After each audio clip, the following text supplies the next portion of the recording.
Ooh, guys, welcome to the channel. It's your boy and I appreciate that you're here with me today. Woo! 5 years, guys.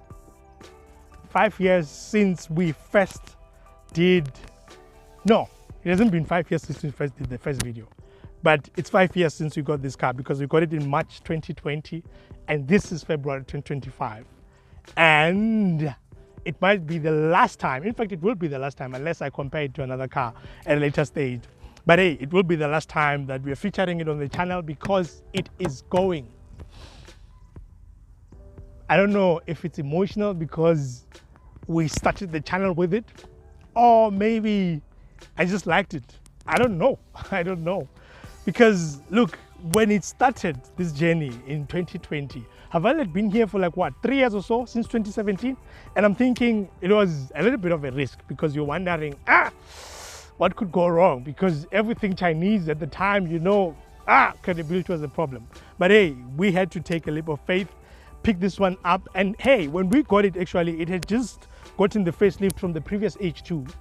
Pre-facelift one. So yeah, it was a real risk that we took at the time, but we thought, you know what, we'll just see. If anything goes wrong, it will go wrong, whatever that is, whatever English says, man. Look, we got it for 330 back then, and now we got an offer from webuycars after trying to sell it to them, and then we couldn't refuse because we think it's a market value. We're going to talk about that because out of everything, whether the car is going to hold up or not, the worry was value retention overall. And that is something that was very valid at the time, because if things were falling apart over the last 5 years, then you know for sure that it's not going to retain value. Whether it's your car or other cars that are falling apart, it was going to be a problem, of course. But hey, now let's talk about what changed, what fell apart, what we needed to put back, if there's any, of course. Then we can hit the road probably for the last time, for the last time. Let's turn the camera around and just talk about this car. Let's go.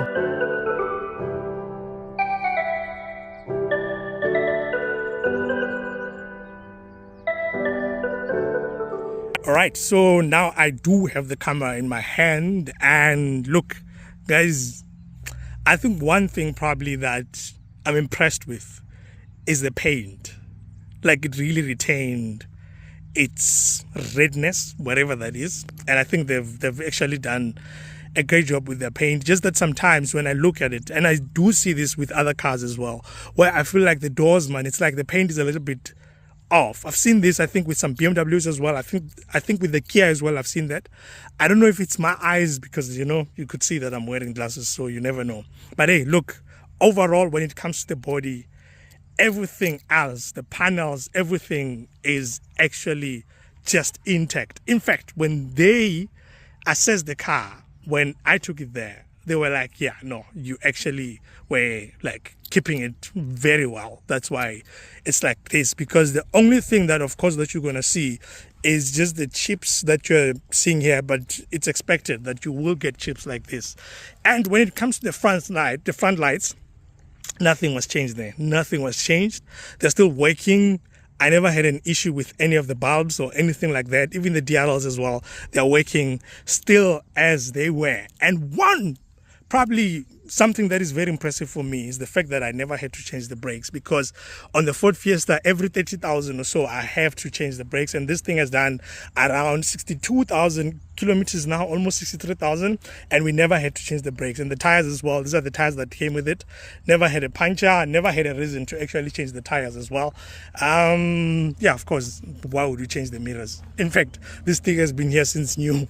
It looks like it's a new car in terms of that. And that's something that I think, from what I'm seeing with it, the way it's just so clean, it's something that I'm impressed with what Haval has done as well.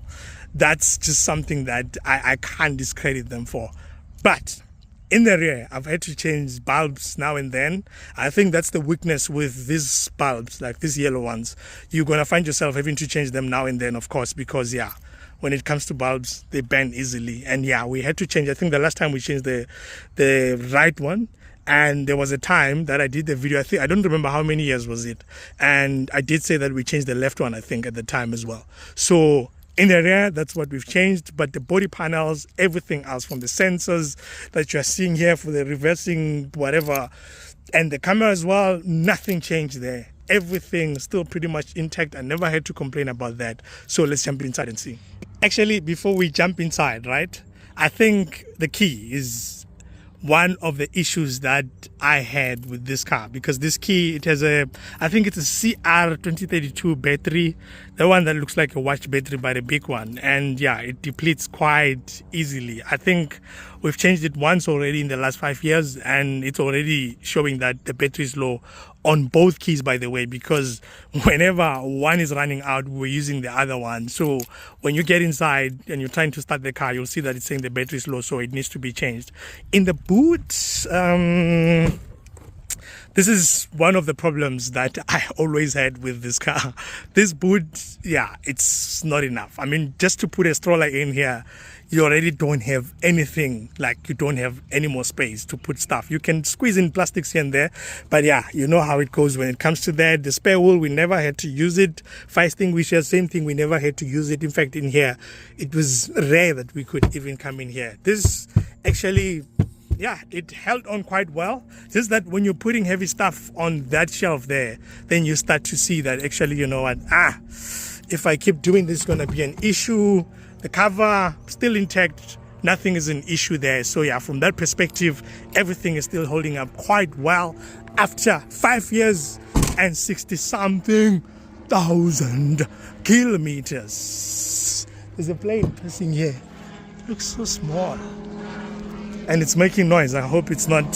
So yeah, the door panels, this plane, man, is making noise. Is it a helicopter rather? Why am I saying this? It's a helicopter. Look, I hope it's not making a lot more noise that you can't hear me. But look, the door panels, the soft touch still feeling like that, and the leather covers here as well. It's synthetic as well, but it's held on quite well. I've seen in other Chinese cars that there's a lot of complaints that are there when it comes to this as well, because you find that leather is peeling off and everything else. You can see even from the seats, it's literally just intact, man. Whatever you're seeing there is because we are usually putting like the child seat there, and even in here, the cup holder thingy and so on. Oh, stuff in here. You can see, guys, the car is not clean. It's dirty right now, but yeah, you can see the roof liner, just a little bit of dirt because, of course, you have kids and this is like a school bus basically. So because of that, you will experience some of those. But yeah, I have to say that the leather, man, it's so impressive, because I've seen some of the newer Chinese cars that people are complaining about the leather peeling off and everything else. That is something that we never experienced here. When it comes to electronics, everything is still working as it's supposed to, and that is something that is so impressive, because one thing that we always complain about when it comes to Chinese cars, that there's a lot of tech, there's this, there's that, but when it comes to this one, this is probably the technology that is so minimal, because you're just getting like the sound system, standard cruise control and all those things, so you're not expecting a lot to go like off in a way. So everything still works, auto hold, the electronic handbrake as well doesn't give me any issues. So every button here basically is still pretty much intact. You can see even the leather on the steering wheel as well, again, still pretty much intact. So yeah, I think from the interior perspective, man, this thing has held up so well. You can see the sunroof as well. I never had an issue with operations or anything like that. Just that when it's too hot sometimes, I feel like the rubbers that are just holding the sunroof, they're just making a little bit of noise. And I'm not impressed with that. I think the new Havals probably they fixed it, or maybe, I don't know. But yeah, I haven't driven the new Havals so long that I would say there are any issues with the sunroof. Anyone with an issue on the sunroof, they can indicate. But otherwise, this is how it looks like. Let's go to the engine so that we can... Where is the thing now? It's here. Let's go to the engine. And of course, 1.5 liter turbocharged engine that is pushing out, what, 105 kilowatts? I've been driving so many cars that I'm even forgetting this one. 105 kilowatts, I think, and two, I'll put them on the screen. But yeah, this is the engine bay. It is dusty. Look, it's not always that when you're getting a car and you're seeing like a clean engine that it's a good thing, because sometimes people are trying to hide leaks and all those things. But so far, can't really complain much. Never had issues never had any mechanical issues with this car. So yeah, from that perspective, let's jump in, do the last run with it, and yeah, the rest we'll talk about on the way.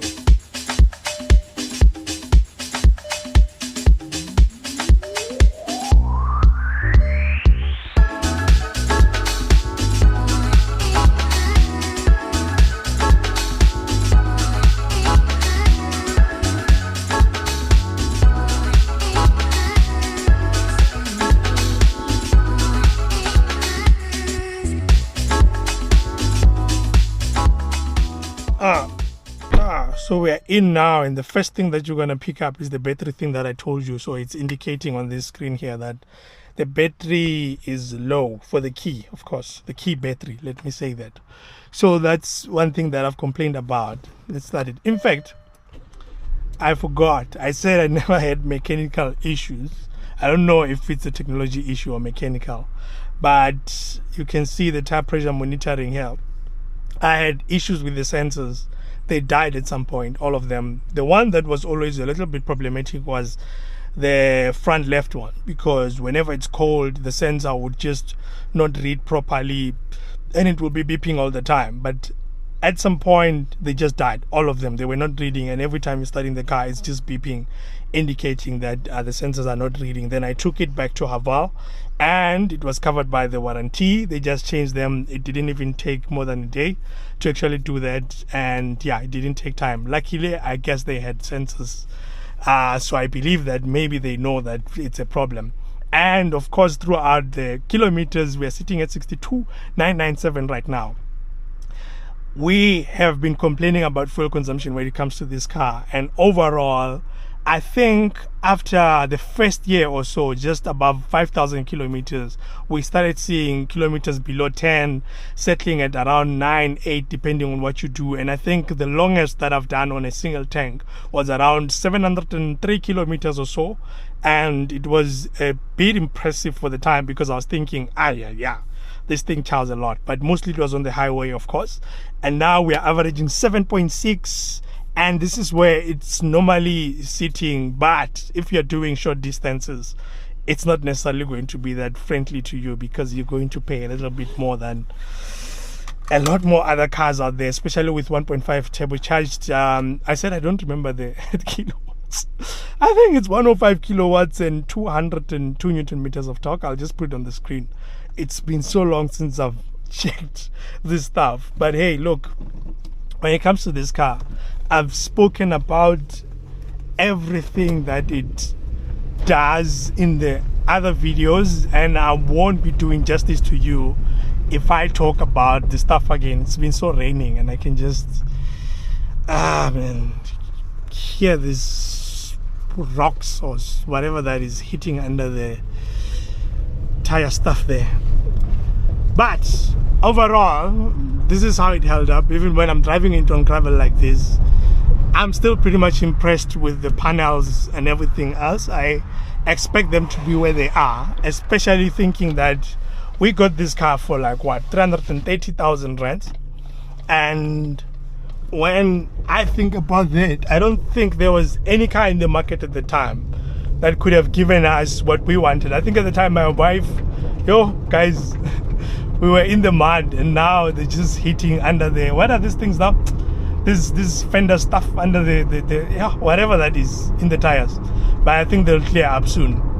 That's where the noise is coming from. So I think at the time my wife just wanted a leather seats because she was thinking about the kids and everything else, and I wanted a car that is like turbocharged and at least have a sunroof. Then this is the compromise that we came to, because at the time we didn't want to spend more than 400,000, and this was like what, on the spot, below 350 even at the time. So it was quite a good deal that I think about that. And overall, I think it was more of, should I call it an investment? Because people are saying cars are not investments, but I have a different view on that. Maybe I'll tell you about that someday when I update you about my 10-year-old Ford Fiesta. But today, look, my thinking about this whole thing was, look, if a lot of them start falling apart out there in the market, this thing is going to lose a lot of value. Even if you keep yours well it's not going to change much, because then you sending out a car to the market that is not trusted. But I think the contra happened. Luckily, there's a lot that happened. Look, when it comes to this car, it was eaten by the Julian. Exactly a year after buying this car, the Julian came in, and that thing was revolutionizing this kind of segment, like of compact SUVs and so on. Because look, Julian is loved, and when you think about it, it was eating into the H2, and market-wise, that was not a good thing for the H2. But what I've seen over the years is that H2 didn't really lose value. And that's something that I'm still seeing today, because having bought it 5 years ago for 330,000 rands, you're seeing them now, especially the ones that are sitting just below 65,000 kilometers. They are selling at around 270,000 rands. Of course, that's not what you're going to sell it for, because they are buying at market value, considering that they still need to probably check some stuff and so on, and then sell the car as well. They will sell it for around 270, because if they put it at 300,000, who's going to buy it? So from that perspective, I'm thinking that the offer that they gave us was quite impressive. So what we've done is we've reached out to webuycars. They did the assessment, they gave us an offer, and then reached out to Wheelie as well, and then they told us that they're gonna do the auctions, I think, and then from those auctions, once people then are bidding, they will indicate what is the highest value. And as I was sitting this morning, they sent in the value, and they want to know if I will accept it. What they gave us. What are you doing? Is it me? Or maybe I don't know driving, guys. Okay, I'm not sure. So yeah, back to the story. When it comes to the value itself, I was talking about the value. Oh, Wheelie came through and said 198,000 and some few rands. That is the highest value that they got from the bidders as well, because they said the bidding is going to happen in the morning between 9 and 11, 9 a.m. and 11 a.m. So after 11 a.m., they're sending the values to say these are the values, and they didn't bid webuycars. Okay. Then what I followed up with is to check up with one of my trusted Haval friends to say, look, is this a good deal or not? And they indicated that, look, it depends. The market right now, it's a little bit off. So if you wanna sell right now, you must expect it's gonna be below 200,000. And I wasn't looking for 200,000. I was looking for 230, because I do believe that the market value is 230. But dealerships, of course, they won't tell you that, because I was looking and checking what's the markups and all these things. Webuycars markups, I think they're doing around 20%, 30%. And the fact that I know that this car, they're just gonna wash it and that's it. That's where I was having a little bit of an issue with the whole thing. But I understand that if the market is sitting around there, you can't do anything about it. Then they said they sold a 2019, the pre-facelift one, at around 169,000 rands. And I was thinking that car was actually quality as well. And I'm thinking, yeah, okay, now it's going to be difficult, because from the dealership, if you were trying to trade in, they're going to say around probably 180 or something like that. And I was like, nah, okay, let's focus on this webuycars deal. Webuycars,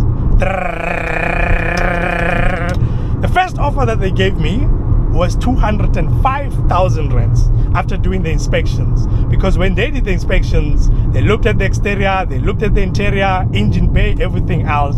Everything came back as good. Everything was rated good. So because of that, they were like 205. And I was like, this is far from that 230 that I was thinking about. But hey, you know what? Maybe we can talk even more. So I said to them, look, guys, I've seen this car, I've been with this car, and I know that the best that you can do to it before you sell it is just to wash it. And that's it. Because it doesn't have any fault right now. So I spoke to them again to say, okay, at least put it at 220. Then they were like, hey, my brother, we can only increase it by 5,000 rands. And I was like, 210. And now I'm starting to think, you know what, I may act brave and everything else, but if I think about it, no one, don't hit this lane. The burial line is meant to be burial line like that. So I was like, you know what, I have to be honest with myself. Even if I try to push as much as I can, so far it looks like We Buy Cars is the one that actually is giving us a reasonable, or rather a favorable value, because when I'm looking at it as well, let's try to pass this so that I can show you this engine. The complaints that I had with it, I still have to this day, of course. It screams, but yeah, of course, once it's already on the move, it does give you something, but it screams a lot when it comes to that. So 210,000 rands. That's what we settled with when it comes to We Buy Cars. You'll tell me if that's a bad deal or that's a good deal. But from my side, I really think we managed to get value out of this car, because we started at 330,000 rands 5 years ago. And if we have to sell it for 210, that means the value that we are looking at right now, 330 minus 210, we are looking at 120,000 rands that is lost. And we have to consider the usage that we had as well. So basically, each year that we were driving this car, we were looking at around 22,000 rands, I think, that we were losing in terms of value. That is around 6% or so, 6.7%. Don't do it, Quantum, don't. That is around 6% or so. And I think when I think about that, I don't think that's a bad depreciation overall. That's actually a very good return. And when I'm thinking about it, I was right. I said to the people when they were telling me about value, I said, look, check whether the car is selling. Check the paint that you chose as well, because it matters at the end of the day.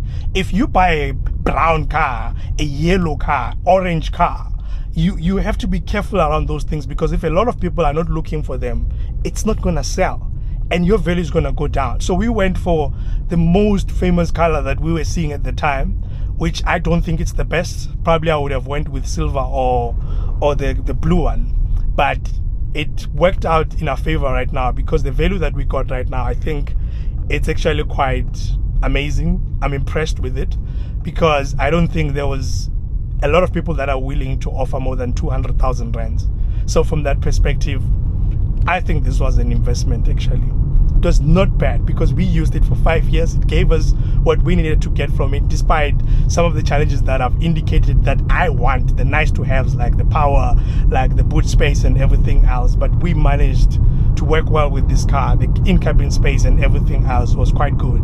And I have to say, to the person that's gonna buy this car, I think you're gonna get a very good car, unless if anything happens between when we drop it there and when you get it. But besides that, I think you're gonna get a very good car. Yeah, that's it. And you know, I've complained about the sound system as well, but it's fitting that at least we give it that farewell. Let me play sound system. 4 speakers, I think they should have just done 6, because that's what it lacks.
That's it.